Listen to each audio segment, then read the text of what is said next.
Mike Florio joins us now. Why now? Why is this happening now, Mike? Well, it's a great question, Dan, because if the objective is to force Dan Snyder to sell the team, they're a couple weeks too late. He's already put the for sale sign in the front yard.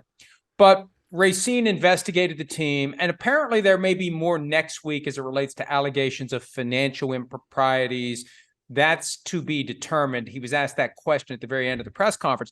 But this is overdue. Now, it's a creative and aggressive legal theory. It arises under the consumer protection laws of the District of Columbia, which are more easily applied to, for example, if you have a label on a tube of toothpaste that says does not include broken glass and there's broken glass in it, you've got a problem. They're arguing that there have been lies told about this product that is aggressively marketed to DC residents. It is a creative legal argument, but the idea is they've lied about the Beth Wilkinson investigation, 10 months.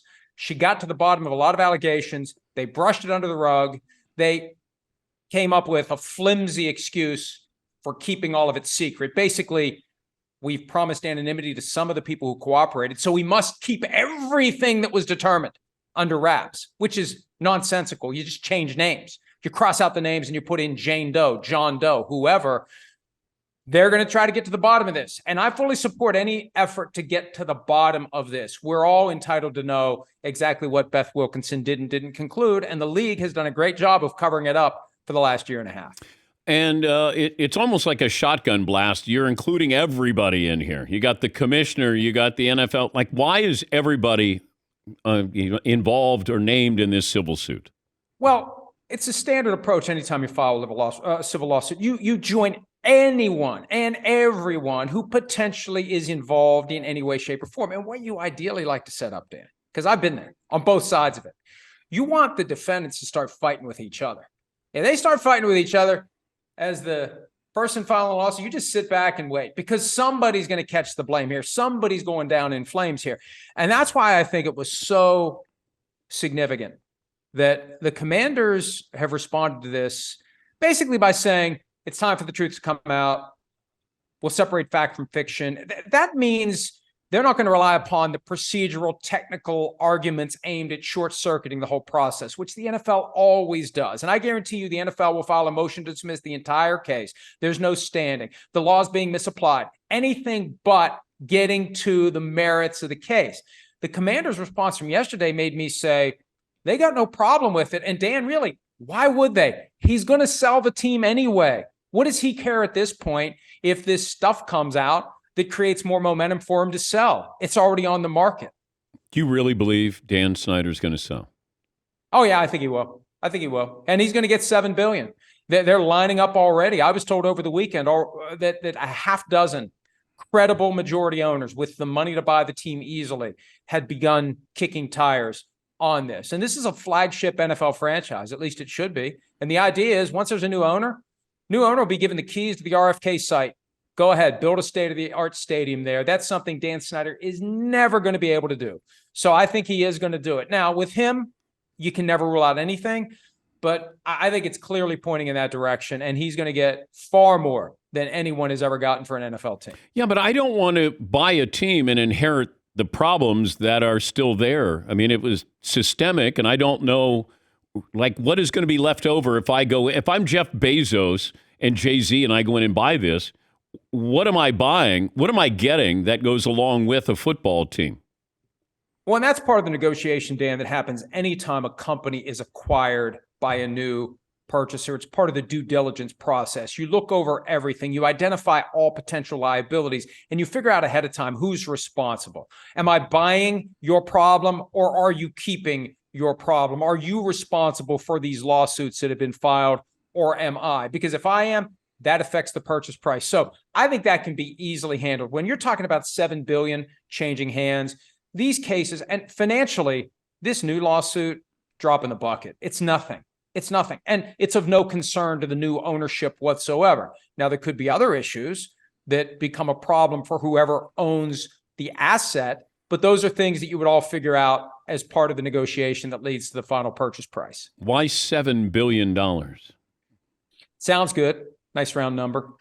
I thought it was going to be between 5 and 6, but there were multiple reports over the weekend. He's looking for 7. And Dan, when you're talking about an NFL franchise, I think the balance sheets and the calculated book value, all that goes out the window. These are assets that are continuously going up in value. And it's just a matter of time before that $7 billion team is worth 8 or 9 or 10. I mean, Snyder will have flipped something he paid $750 million for into $7 billion in 23 years. Not to mention all the money he's made throughout the past 23 years. But these things keep going up and up and up. The gambling revenue from the proliferation of the legalization of sports betting has helped.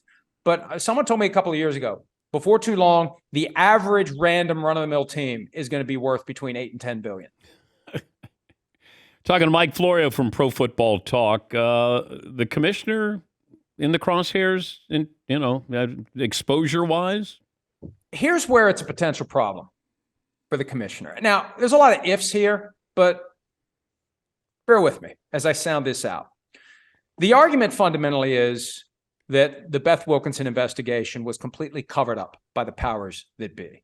And I remember at the time thinking, well, why are they trying to help Dan Snyder? Nobody likes Dan Snyder. The owners don't. He's not a popular figure. He's probably one of the most unpopular owners the league's ever had. They're trying to help themselves because they didn't want to create a precedent where disgruntled employee makes the right complaint at the right time. It gets traction. The league feels compelled to have an investigation. And then an investigator shows up and starts looking under rocks and in corners, and you find things. And then you get another owner that's got to sell the team before you know it. I think they deliberately hid this information because they don't want to create a standard that gets applied in the future to other owners. And if once we start investigating depositions, people under oath, documents being reviewed, text messages that were casually sent without anyone ever thinking that anyone's ever going to see what was sent on that text message. If they uncover, the old cover up is worse than the crime, the old Watergate standard. If they uncover a deliberate effort by the NFL to concoct a phony ass story for keeping all this stuff under wraps, that's when people at 345 Park Avenue need to be concerned. So Snyder's already selling the team.